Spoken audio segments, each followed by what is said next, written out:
Thank you, Council President Johnson, and thank you, Councilmember Yang, for bringing forward Acting Chief Arradondo's name from Public Safety Committee.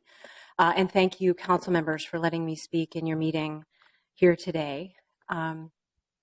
Today is a big day for Minneapolis. It is always a big day when we get a new police chief for our residents and for our officers. It doesn't happen that often. And when it does, we should take the time to note it as we are doing here today. Today, we are asking a one-time child of Minneapolis, of the Southside, who for the last 28 years has served as an officer, who has risen through the ranks of our department to take on the top job in our police department. This is a great challenge and a great opportunity. And we are asking him to take on this job at an unprecedented time for our residents. It is a time when they have been shaken by recent events. The shooting of Justine Damon, to be sure, and others as well.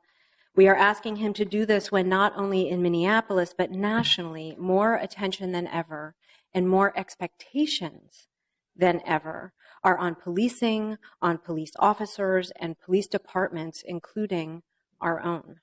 We are asking him to do this at a time when some residents believe that our highest imperative is public trust. And other residents believe our highest imperative is public safety. And to some of them, those two things feel incompatible.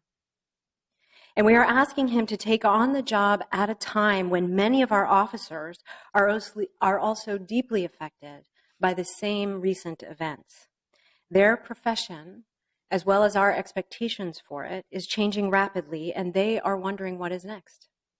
In the midst of this change and uncertainty, they continue to heed the call and serve in ways small and large, including just a couple of weeks ago at the Minnehaha Academy, where I spoke to officers who had just raced toward a burning building to save lives with no thought of their own.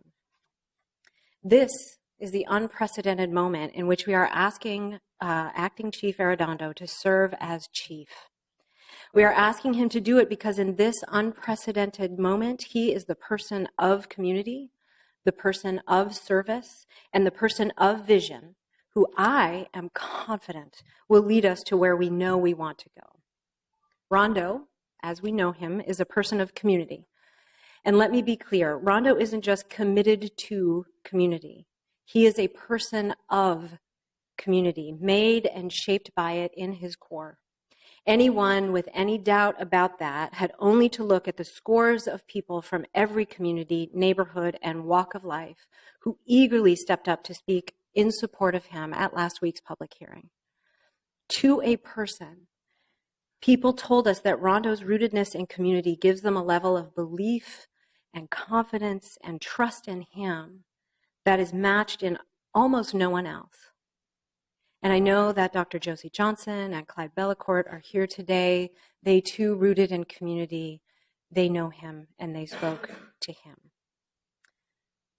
Rondo is a person of service.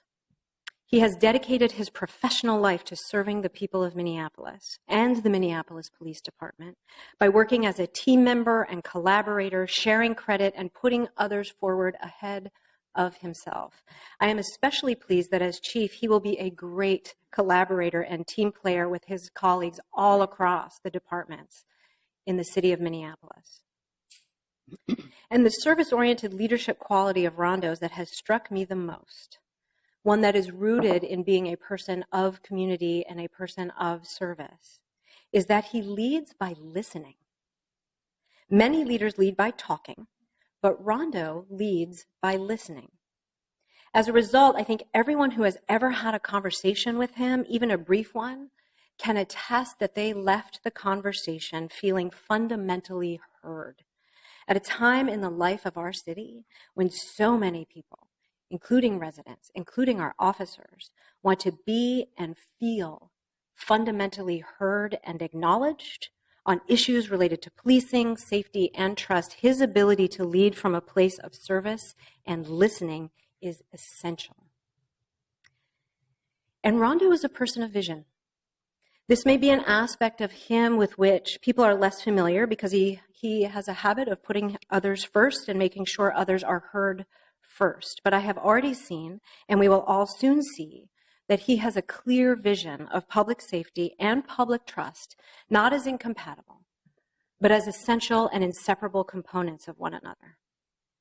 He will be a chief and a leader who will not only ingrain into the department the many important changes we have made in recent years, he will move forward with his own inspiring vision for transformation. So as I said, today is a big day for Minneapolis. Council members, thank you for what you are about to do on this big day, and I do again ask you for your support for Acting Chief Arradondo as chief. To our officers, thank you for your continued dedication and service. To our residents, thank you for your ongoing commitment to make Minneapolis the best we can be.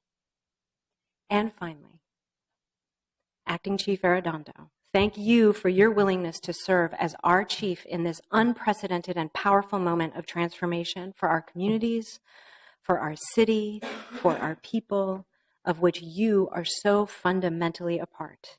You have my emphatic and strong support. I look forward to the great work we're going to do together for Minneapolis. Thank you.